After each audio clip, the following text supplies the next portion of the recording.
एक पुरस्कार आमच्या दशावतार कलाकाराला मिळालेला नाही। इतके वर्ष झाली या कलेला अजूनपर्यंत आम्हाला एक पुरस्कार मिळालेला नाही अध्यक्ष महोदय।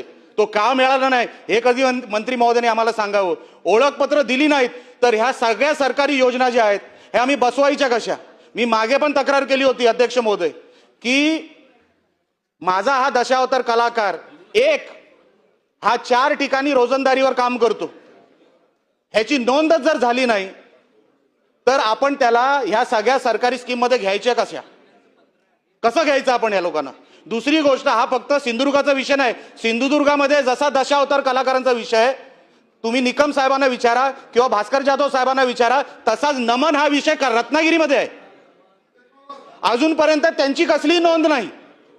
म्हणून अध्यक्ष महोदय आपल्या माध्यमातून ती मीटिंग मंत्री महोदय आपण जी घेतली, आपल्याला सगळा विषय माहिती, आपण स्वतः कोकणातले आहात, आपण स्वतः माझ्या मतदारसंघातले आहात, आपण जाहीर त्याच्यानंतर केलेलं होतं की मी या लोकांना ओळखपत्र देणार, अजूनपर्यंत ओळखपत्राची प्रोसिजरच सुरू झाली नाही। गुगल फॉर्म आमच्या कलाकारांना कळत नाही, तुम्ही काहीतरी सोपी पद्धत करून द्या, काहीतरी सोपी पद्धत आमच्या कलाकारांसाठी करून द्या। आमचा कुठेतरी दशावतार कलाकार हा कुठेतरी महाराष्ट्राच्या पटलावर दिसू द्या। एक पुरस्कार मंत्री महोदय आमच्या दशावतार कलाकाराला मिळालेला नाही। कलिंगन वगैरे मोठमोठे कलाकार आमच्या जिल्ह्यातून होऊन गेले, पण एकही पुरस्कार आमच्या ह्या कलाकारांना मिळालेला नाही। आमचं ओळखपत्र नाही, आम्हाला अनुदान मिळत नाही, आमचं कुठेही कुठल्या स्कीम मध्ये आम्हाला बसवलं गेलं नाही। मग हा दशावतार कलाकार जगणार कसा, त्यांनी त्याची फॅमिली, तो आपल्या फॅमिलीला कसा बघणार, त्याचा उदरनिर्वाह कसं होणार। साहेब 5,000 रुपये, ते पण जर त्यांची जी कोण हे आहे, तो जो कोण टीम लीडर असतो त्यांचा त्यांनी जर प्रमुख असतो त्या टोळीचा, त्यांनी जर ठरवलं तर त्याला पैसे मिळणार, नाहीतर दशावतार कलाकारांना मंत्री महोदय पैसे मिळत नाही।